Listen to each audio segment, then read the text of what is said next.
सुबह करी गई प्रार्थना और शाम को करी गई आराधना व्यक्ति की कभी खाली नहीं जाती है, वो झोली भर कर ही रहती है। सुबह के समय पर उठकर भगवान के सामने खड़े होकर 2 क्षण, 2 मिनट, 1 मिनट, जितना समय मिले। हम ये नहीं कहेंगे कि 24 घंटे भगवान के मंदिर में बैठो, हम आपसे ये भी नहीं कहेंगे कि आप बाबा बन जाओ, हम आपसे ये भी नहीं कहेंगे कि सन्यासी बन जाओ, हम आपसे ये भी नहीं कहेंगे कि संत बन जाओ। आप ना संत बनो, ना सन्यासी बनो, ना बाबा बनो, ना योगी बनो, ना तपस्वी बनो, ना साधक बनो। आप तो 2 क्षण के लिए जैसे घर में रहते हो वैसे ही रहो, परिवार में रहो, कुटुंब में रहो, बच्चों के साथ, पत्नी के साथ, माता पिता के साथ, बहन भाई के साथ, सबके साथ रहो। पर उसमें से 2 क्षण अपने घर में जो भी भगवान का मंदिर हो, अपने घर में जो भी शंकर का शिवलिंग हो, तो उसके सामने 2 क्षण खड़े होकर प्रार्थना जरूर करा करो। हे बाबा कृपा करना, तेरी दया से इस संसार सागर में हूं बाबा, ना जाने मेरी कौन सी श्वास आखिरी हो, पर निवेदन है बाबा हर श्वास में तेरा नाम जपता रहूं, ऐसी कृपा बनाए रखना। बाबा से प्रार्थना करते। बोलो बोलो, सही है कि गलत है? प्रश्न अच्छा है ना? अरे जम के तो बोलो, सबके काम का है तो फिर वो जी के लिए जोरदार ताली बजाओ।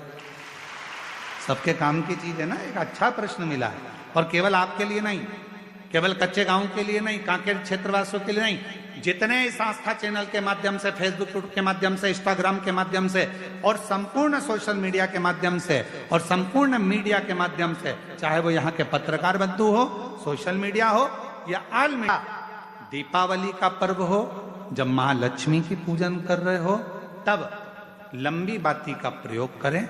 बाकी के समय में घर में हमेशा गोल बाती का प्रयोग चालू रखें। गोल बाती का जो क्या, कौन सी आपके यहाँ गोल बोलते हैं, फूल बोलते हैं? गोल फूल बत्ती, फूल बत्ती का प्रयोग, फूल बत्ती। और कभी कभी यदि आप महालक्ष्मी का पूजन कर रहे हैं, माता लक्ष्मी का पूजन कर रहे हैं, माँ जगत जननी की आराधना कर रहे हैं, साधना कर रहे हैं, माँ आदि शक्ति को प्रसन्न करना चाहते हैं, माँ आदि भवानी को प्रसन्न करना चाहते हैं, और जिस दिन तुम्हारा मन कर जाए कि आज मेरी माता की कृपा मुझ पर होना है, माँ करुणा करे, माँ जगत जननी जगत धात्री माँ अम्बा कृपा करे, तो निवेदन है उस दिन 2 दीप लगाया करो, एक गोल बाती का, एक लंबी बाती का। ये 2 दीप जब हम शिव और शक्ति के लिए लगाते हैं तो हमारे मन की कामना पूर्ण जरूर होती है। प्रयास करा करो कभी कभी। शिव महापुराण की कथा कहती है, रुद्राक्ष की माला पहनने वाला तुलसी की माला को साथ में अगर धारण करता है तो उस पर श्री हरि और हर दोनों ही कृपा करते हैं। ये शिव तत्व है। आइए सदा। अच्छे प्रश्न के लिए जोरदार ताली आपके लिए। साधु। तो शास्त्र कह रहा है, शिव महापुराण की कथा कह रही है, सुबह का प्रार्थना महाराज, सुबह की प्रार्थना और शाम की जम के बोलो आराधना, दोनों बहुत सुबह उठो, बाबा को प्रार्थना करो, बन सके अपने घर के नजदीक में अगर शंकर जी का कोई शिवालय है, 1 लोटा जल अपने घर से लेकर जाओ, बाबा को चढ़ाओ, उस जल को आचमन करो अपने शरीर पर आनंद के साथ। 1 लोटे जल की कितनी प्रबलता है, 1 लोटे जल की कितनी महत्वता है। कोई जो अपने पद पर, उच्च पद पर, उच्च प्रतिष्ठा में अगर बैठे हो तो उनसे भी पूछना कि 1 लोटा जल क्या क्या कमाल कर देता है। एक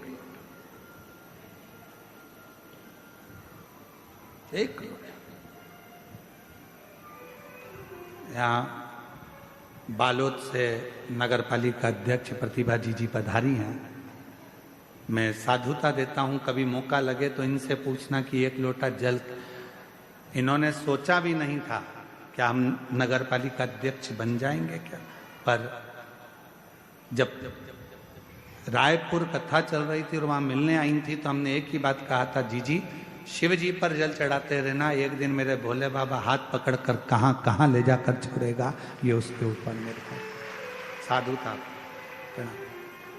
एक लोटा जल सारी समस्या का ये शिव कृपा। यहां एक साहू परिवार बैठा है बालोद का, जिन्होंने बालोद में कथा करवाई थी। महाराज जब ये कथा बालोद में लेकर आई थे तो जब हम इनके घर पहुंचे थे रुकने के लिए, तब इनके आंख में अश्रु था और कह रहे थे, गुरुजी इतनी बड़ी व्यवस्था है कैसे होगी।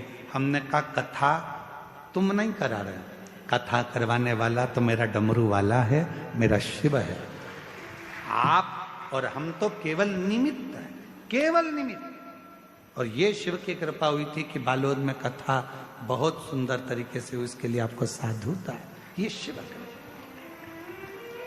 जैसे हमने जितेंद्र जी के लिए कहा ना कि जायसवाल परिवार का कोई पूर्व का पुण्य होगा, इनके माता पिता का, इनके परिवार का, इनकी जो धर्म पत्नी है श्रीमती राजकुमारी जी आपके मायके का, और कहीं श्री जितेंद्र जी आपके दादा परदादा आपके माता पिता का कोई पुण्य प्रबल हुआ होगा तो ये कथा पहुंच। और जितने यहाँ कथा सुनने बैठे हो आपके भी कहीं पूर्व के 71 पीढ़ी का कोई पुण्य होगा। और जितने यहाँ प्रशासन के अधिकारी लगे हैं, चाहे ऐसे वाले, चाहे पुलिस प्रशासन, चाहे चिकित्सा विभाग, जो भी यहाँ लगा हुआ है, कहीं आपके पूर्व का कोई पुण्य होगा। अभी तक नौकरी तो यहाँ वहाँ करी, पर बाबा की नौकरी से बढ़कर दुनिया में कोई नौकरी नहीं है। उसकी तनख्वाह बाबा देता है, शिव देता, शिव कृपा। और मेरे भोले तेरा सहारा है, मेरे भोले तेरा सहारा है, मेरी नैया का तू किनारा है, मेरी नैया का तू किनारा है। मेरे बाबा तुझे पुकारा है, मेरे बाबा तुझे पुकारा है, मेरी नैया का तू किनारा है, मेरी नैया का तू किनारा। महाराज सुबह की करी गई प्रार्थना और शाम की करी गई आराधना दोनों फलित होती है, दोनों फल देती है, दोनों फल देती है।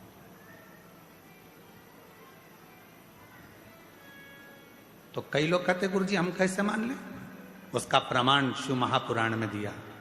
देवराज नाम का ब्राह्मण कभी ब्राह्मण कुल में जन्म लेने के बाद भी उसने कभी ब्राह्मण कर्म नहीं किया था। कभी ना भजन किया, ना कभी सत्संग किया, ना कभी कथा का स्मरण किया, ना कभी संकीर्तन किया, ना कभी पूजन करी, ना कभी पाठ किया। केवल परिवार में रहता था, अच्छी धर्मात्मा पत्नी थी, 2 घर में बच्चे थे। पर किस्मत देखो, ब्राह्मण कुल में जन्म तो लिया, पत्नी भी मिल गई, बच्चे भी मिल गए, पर संगत अच्छी नहीं मिल पाई। एक दिन पर स्त्री के चक्कर में पड़ गया, पर स्त्री के चक्कर।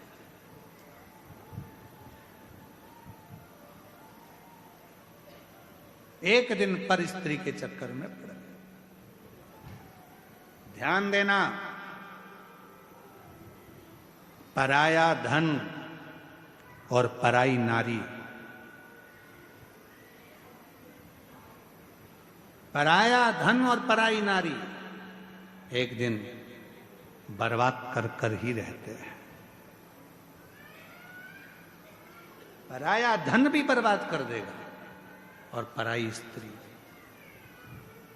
कभी बाबा से प्रार्थना करना कि हमारी जिंदगी में कभी ऐसा समय मत लाना कि कोई पर स्त्री हमारे सम्मुख में हो, हमारे जीवन में ऐसा समय मत लाकर रख देना कि पराया धन हमारे सम्मुख नहीं। बाबा भगवान भोलेनाथ जी से कहना कि ऐसी कृपा करना मेरे शंकर, ऐसी करुणा करना मेरे भोले बाबा, अगर मुझे देना तो मेरी किस्मत का देना, जो मेरे ललाट पर लिखा हो ऐसे भाग्य का देना, जो सतमार्ग में लगे, अच्छी जगह लगे, अच्छे कर्म में लगे। ऐसा धन मत दे देना जो ले जाए न डॉक्टर में लगाओ, न इसमें लगाओ न उसमें लगाओ, गलत गलत जगह पर धन लगता रहे, कहीं कोर्ट में लग रहा, कचहरी में लग रहा, थाने में लग रहा, कहीं हॉस्पिटल में लग रहा। ऐसा धन, ये धन नहीं चाहिए, ऐसा धन नहीं चाहिए। कोर्ट में लग रहा है, कचहरी में लग रहा है, थाने में लग रहा है, हॉस्पिटल में लग रहा है, पड़े हुए हैं, इलाज पे इलाज चल रहा है, कहीं ये धन वहां यहां ना जाने कहां कहां। ना ना ना बाबा, अगर तू देना तो ऐसा धन देना कि वो कहीं लगे। तो जैसे आज जायसवाल परिवार शिव महापुराण की कथा करवा रहा है, ऐसा धन देना कि हमारे भी जीवन में एक कथा हो, ऐसी देना। तू मना नहीं, पर सत्कर्म का अच्छा दे। प्रार्थना, कई लोग कहते हैं क्या सुबह की प्रार्थना और शाम की आराधना क्या जीवन बदल देती है? बदलती है, जरूर बदलती है। बस याद रखो, प्रातः के समय पर प्रार्थना करो, बाबा को नमन कर कर, निवेदन कर कर, एक लोटा जल समर्पित कर। और जैसे जैसे प्रदोष काल आए, शाम का समय, सूरज ढलने का समय हो, प्रदोष काल का समय हो, प्रदोष काल का समय हो, और हल्का हल्का सूरज डूब रहा हो, अंधेरा थोड़ा थोड़ा छा रहा हो, और उस समय पर जब हम बाबा को दीप लगाकर आराधना करते हैं, उसकी स्तुति करते हैं, श्री शिवाय नमस्तुभ्यं, श्री शिवाय नमस्तुभ्यं, श्री शिवाय नमस्तुभ्यं, श्री शिवाय नमस्तु। साधना और प्रदोष काल में परमात्मा का लिया गया नाम हमारे करोड़ों करोड़ों करोड़ों करोड़ों पुण्य को प्रबल कर देता है, और हमारे पाप को छिन्न कर देता है, हमारे पाप को।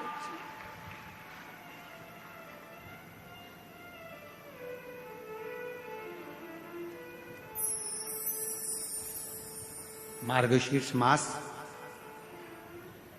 ये 2 तारीख तक कथा चलेगी, और उसी के बाद में मार्गशीर्ष मास भी विराम पर आ जाएगा।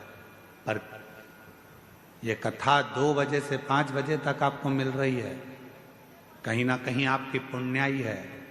5 बजे धीरे धीरे धीरे धीरे धीरे धीरे 5 बजे के बाद थोड़ा थोड़ा अंधेरा होना प्रारंभ होता है, और दोनों का मिलन होता है। और उस समय पर आप शिव महापुराण में बैठकर जब बाबा से आराधना कर रहे होंगे, तो जरा विचार करिएगा कि इस मार्गशीर्ष मास में कितना कितना पुण्य तुम्हारी जिंदगी में प्राप्त हो रहा होगा, कितना कितना। ये कथा 1 बजे से 4 बजे नहीं, 2 बजे से 5 बजे तक। उधर से थोड़ा थोड़ा सूर्य अपनी तपन कम कर रहा होगा, और इधर तुम्हारी आराधना चल रही होगी। आराधना। और जब आप कथा पूरी श्रवण कर कर, आरती कर कर, भूमि को नमन कर कर, वहां की मिट्टी को अपने मस्तक पर लगाकर, हृदय को लगाकर जब बाबा से प्रार्थना कर कर जाओगे, नित्य है कि प्रदोष समय की ये आनंदमय पल आपकी जिंदगी को बदल कर रख देंगे और आपको संपदावान।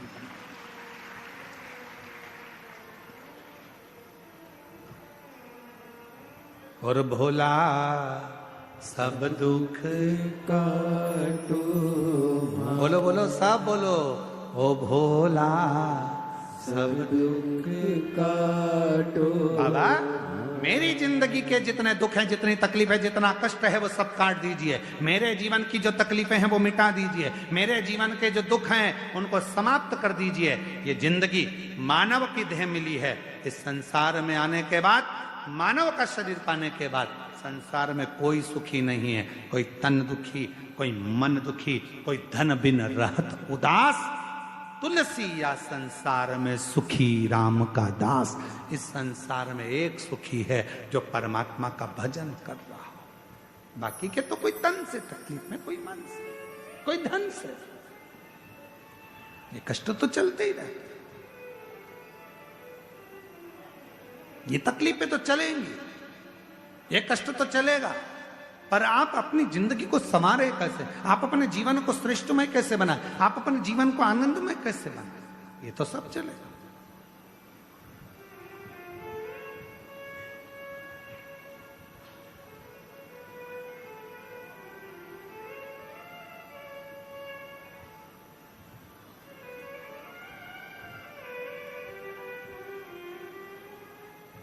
महाराज देवराज नाम का ब्राह्मण कुल में जन्म लेने के बाद कभी अच्छा कर्म नहीं, और परिवार अच्छा था, पत्नी अच्छी थी, बच्चे अच्छे थे, पर स्त्री का संग पकड़ लिया, एक पर नारी का संग पकड़ लिया। अब पर नारी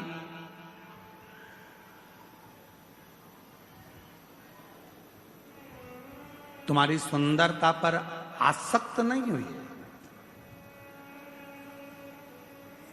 पर नारी तुम्हारी सुंदरता पर आसक्त नहीं हुई है। पर नारी यदि आसक्त हुई है तो तुम्हारे वैभव पर, तुम्हारे धन पर, इससे मुझे ये मिल जाएगा, इससे मैं गाड़ी ले लूंगी, इससे मैं जेवर बनवा लूंगी, इससे मैं ज्वेलरी ले लूंगी, इससे मैं आभूषण ले लूंगी, इससे मैं प्लाट ले लूंगी, इससे मैं धन ले लूंगी, इससे मैं बैलेंस डलवाऊंगा, इससे मैं ये करूंगी। वो धन को लेने के लिए, संपदा को लेने के लिए निवेदन, श्रेष्ठ नहीं। और देवराज के साथ में हुआ वही। अच्छी जिंदगी जी रहा था देवराज, पत्नी अच्छी थी, परिवार अच्छा था, बच्चे अच्छे थे, कुल अच्छा था, सब कुछ अच्छा था। पर एक स्त्री ने बर्बाद कर दिया, चोरी करना सिखा दिया, गलत संगति में उसको मदिरा पान करना सिखा दिया, मांसाहार करना सिखा दिया, और आखिरी में वेश्यावृत्ति में तो लगी गया था। एक दिन उस पर स्त्री ने कह दिया देवराज से कि रानी के गले में जो रानी तुला कर देना तो अपना चेहरा दिखा। उस स्त्री के जाल में, उस स्त्री के जाल के अंदर देवराज ब्राह्मण ऐसा फंस चुका था कि गया, वो देवराज ऐसा फंसा बैठा था कि रानी के महल में जाकर वो हार को चुराने के लिए गया, हार को महाराज मेरी जीजियों, मेरे जीजाओं, मेरी बेटियों, बेटाओं, मेरी माताओं, मेरे भाई, याद रखना,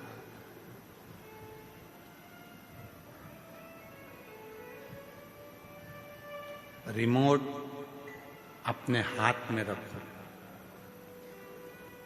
टीवी का रिमोट दूसरे के हाथ में होगा तो वो चैनल चेंज करता रहेगा। टीवी तुम देख रहे हो तो रिमोट भी, बोलो जम के, अपने हाथ में रखो, नहीं तो वो जो देखना होगा वो देखेगा। बच्चों के हाथ में रिमोट आ गया तो कार्टून लगाएंगे, फिर किसी के हाथ में रिमोट आ गया तो वो न्यूज चैनल लगा देगा, और आपके हाथ में रिमोट आ गया तो आप शिव महापुराण की कथा ढूंढ कर लगा दोगे जिससे मेरे परिवार का और घर का उद्धार होता है। रिमोट अपने हाथ में रखो। और आजकल तो लोग मकान भी बनाते हैं। आप लोगों के घर में भी, जिन जिन के घर में नया मकान बना होगा, नया कमरा बन रहा होगा, नया मकान बन रहा होगा, वो बड़ी समझदारी से मकान बनाते हैं। साहब फर्नीचर वाला पूछता है, क्यों साहब पलंग कहाँ बनाना है? तो कहा पलंग ऐसी जगह बनाना जहां पर सारे स्विच बोर्ड लाइट का फंक्शन पूरा वहीं पर लगा हुआ हो। बोलो सही है कि गलत है? आज के जमाने में लोग पलंग के बिल्कुल पास में लाइट का बोर्ड लगवाते हैं। पंखा यहीं से बंद हो जाए, लाइट यहीं से बंद हो जाए, टीवी यहीं से बंद हो जाए, यहीं से चालू यहीं से बंद, एसी यहीं से चालू यहीं से बंद, बिल्कुल पास, नजदीक। क्यों?